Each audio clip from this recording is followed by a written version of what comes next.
आखिरकार भारत के प्रधानमंत्री निर्लज्ज, निकम्मे और निर्दयी प्रधानमंत्री नरेंद्र मोदी को घुटनों पर आना पड़ा। मोदी जी डर गए कि धर्मेंद्र प्रधान के इस्तीफे के बाद अब मोदी जी के इस्तीफे की मांग पूरे देश में उठने लगी है। ये जेनजी जो तुम्हारी धर्मांधता में नहीं बहेगा, ये जेनजी जो तुम्हारे जहर का शिकार नहीं बनेगा, और आखिरकार धर्मेंद्र प्रधान को इस्तीफा देना पड़ा। बच्चों ने नरेंद्र मोदी से नाक रगड़वा दी और झक मारकर धर्मेंद्र प्रधान का इस्तीफा झटक लिया। अरे इस सरकार में ऐसा आंदोलन भी नहीं हुआ था जैसा हमारे बच्चों ने खड़ा किया, और इस आंदोलन के आगे सरकार झुकी। दोस्तों, एक गाना था, झुकती है दुनिया झुकाने वाला चाहिए। आप जानते नहीं इसके बाद क्या होने वाला है। यकीनन ये सरकार अब ध्यान भटकाने के लिए कुछ ना कुछ करेगी, क्योंकि ये बहुत बड़ी हार है। उस बेगैरत प्रधानमंत्री को जिसने 30 दिन तक बच्चों को एक तरीके से बंधक बनाकर रखा, उन पर लाठियां बरसवाई, लानत। आपको लगा था लाठियों से डर जाएंगे बच्चे, आपको लगा था एक बार पीट देंगे तो दोबारा ये बच्चे नहीं आएंगे। गलतफहमी थी आपकी।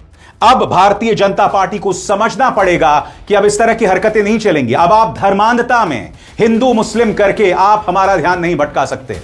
मीडिया को भी बदलना पड़ेगा, मीडिया को अपनी सोच बदलना पड़ेगा और असली मुद्दे उठाने पड़ेंगे। आखिरकार भारत के प्रधानमंत्री निर्लज्ज, निकम्मे और निर्दयी प्रधानमंत्री नरेंद्र मोदी को घुटनों पर आना पड़ा, धर्मेंद्र प्रधान को इस्तीफा देना पड़ा। तो एक दिन पहले तक टेलीविजन के जो निठल्ले, निर्लज्ज, निकम्मे चैनल चला रहे थे कि धर्मेंद्र प्रधान का इस्तीफा नहीं होने जा रहा है, केशव कुंज के सूत्रों के हवाले से बता रहे थे कि संघ ने कहा है धर्मेंद्र प्रधान किसी भी सूरत में इस्तीफा नहीं देंगे, वो सब के सब चुल्लू भर पानी में डूब मरे। छात्रों की एकता के आगे, नौजवानों की एकता के आगे, बच्चों की एकता के आगे नरेंद्र मोदी को घुटनों पर आना पड़ा है। बच्चों ने नरेंद्र मोदी से नाक रगड़वा दी और झक मारकर धर्मेंद्र प्रधान का इस्तीफा झटक लिया। यह पिछले 12 साल की सत्ता के हनक के बावजूद एक ऐसा विजय है, एक ऐसी जीत है जिस पर वाकई जश्न मनाने की जरूरत है। नाक रगड़कर धर्मेंद्र प्रधान ने इस्तीफा दिया है। यह छात्रों की न केवल जीत है बल्कि लोकतंत्र की जीत है, लोकतंत्र में सामूहिक आवाजों की जीत है। उन बच्चों को सलाम जिन्होंने लाठियां खाई हैं इस जीत के लिए, उन बच्चों को सलाम जिन्होंने आंसू गैस के गोले खाए हैं, उन बच्चियों को सलाम जिन्होंने घटिया पुलिस वालों की, दिल्ली पुलिस के बेशर्म अधिकारियों की बदसलूकी और बेहयाई झेली है। उन तमाम लोगों को सलाम जो इस लड़ाई में बच्चों के साथ खड़े रहे, और लानत उस बेगैरत प्रधानमंत्री को जिसने 30 दिन तक बच्चों को एक तरीके से बंधक बनाकर रखा, उन पर लाठियां बरसवाई। लानत उस होम मिनिस्टर पर जिसने अपने पुलिस फोर्स को बच्चों की पीठें तोड़ने के लिए लगा दिया। लानत उस शिक्षा मंत्री पर जो बेहयाई के साथ पर्चा लीक पर पर्चा लीक करवाता रहा और आराम से अपनी कुर्सी पर भारत की जनता के पैसे से मुफ्त की रोटियां तोड़ता रहा। तो धर्मेंद्र प्रधान का इस्तीफा हो चुका है और भारत की जनता के लिए यह जश्न मनाने का वक्त है। यह वक्त है सरकार के लिए यह रुक कर सोचने का कि आपकी बेहयाइयों को, आपकी बदअखलाकियों को, आपकी बदसलूकियों को, आपकी बदतमीजियों को हम समझते हैं। और बेशक आपने एक पूरा गोदी मीडिया का आवरण अपने ऊपर ओढ़ रखा हो, उन निर्लज्ज रिपोर्टरों को, उन बेशर्म टेलीविजन चैनलों के संपादकों को, उन बेहया एंकरों को लानत है, लानत है, लानत है। चुल्लू भर पानी में डूबकर मर जाओ। तुम्हारे बगैर, हां, गोदी मीडिया तुम्हारे बगैर, इस देश के बच्चों ने भारत के शिक्षा मंत्री का इस्तीफा झटक लिया है। नरेंद्र मोदी का थोपड़ा सूजा हुआ है, वो घुटनों पर बैठे हुए हैं। ये उदार होना नहीं है, यह झुकना भी नहीं है, यह बच्चों की मांग मानना भी नहीं है। यह वही लीचड़पन है जिसके लिए नरेंद्र मोदी को ख्यात है, सत्ता से जोंक की तरह चिपके रहने की लालसा। इसको जाने देते हैं। लेकिन इस समय का सच यह है कि धर्मेंद्र प्रधान का इस्तीफा हो चुका है। धर्मेंद्र प्रधान शिक्षा मंत्री के पद से जा चुके हैं। जनता की छाती पर मूंग दल रहे, अभी तक मूंग दल रहे नरेंद्र मोदी, धर्मेंद्र प्रधान और अमित शाह की समझ में आ गया है कि इस देश के नौजवानों से टकराने का अंजाम क्या होता है। यह समझ में आ गया है भारतीय जनता पार्टी के उन तमाम नासूरों को जो गोदी मीडिया के दम पर समझ रहे थे कि वो कुछ भी बकेंगे, वो कुछ भी कहेंगे, वो कुछ भी करेंगे और इस देश में कोई बदल नहीं हो सकता है।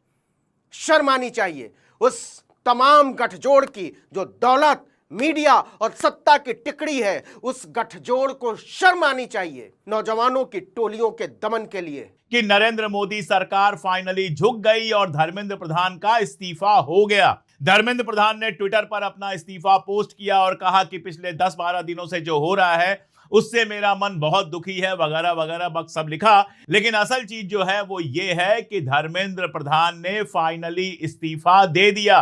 मोदी जी डर गए कि धर्मेंद्र प्रधान के इस्तीफे के बाद अब मोदी जी के इस्तीफे की मांग पूरे देश में उठने लगी है। मुंबई में जबरदस्त भीड़ आई है, आज बिहार में आंदोलन हुआ, उसमें हिंसा भी हुई और दिल्ली में इंटरनेट बंद होने के बावजूद, खाना बंद करने की मतलब जोमेटो स्विगी का खाना बंद करने के ऐलान के बावजूद, दुनिया भर की पुलिस, सीआरपीएफ और जाने क्या क्या लगाने के बावजूद यहां के बच्चों ने जो ताकत दिखाई है, मैं सलाम करता हूं इन बच्चों को। मैं सर झुकाता हूं इन बच्चों के सामने कि इनकी जिद के आगे एक ऐसी सरकार को झुकना पड़ा जिसके नेता मंत्री कहा करते थे कि इस सरकार में इस्तीफा नहीं होता है।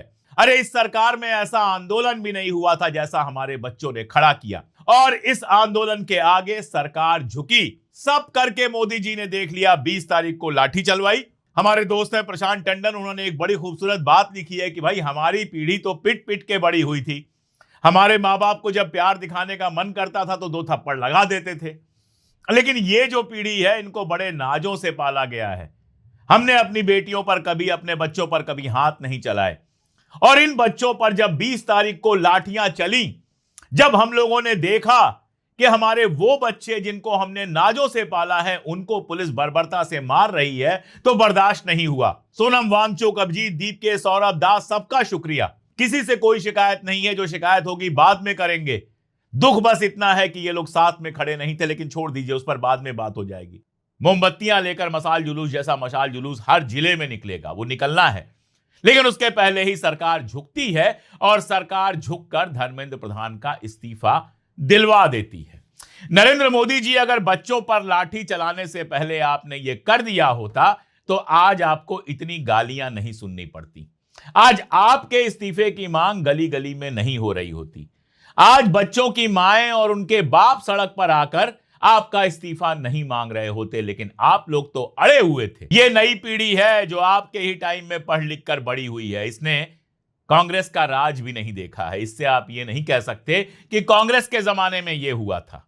आपको लगा था लाठियों से डर जाएंगे बच्चे, आपको लगा था एक बार पीट देंगे तो दोबारा ये बच्चे नहीं आएंगे। गलतफहमी थी आपकी, ये आपकी गलतफहमी थी कि ये कोमल बच्चे दोबारा नहीं आएंगे। बच्चे तो आके कह रहे थे, अंकल आज भी लाठी चलाएंगे क्या? ये बच्चे पुलिस से कह रहे थे कि तुम्हें शर्म नहीं आती, किस मुंह से घर जाओगे और बच्चों को अपने मुंह दिखाओगे कि बच्चों को मार कर आए हो। ये बच्चे अपनी सफाई खुद कर रहे थे।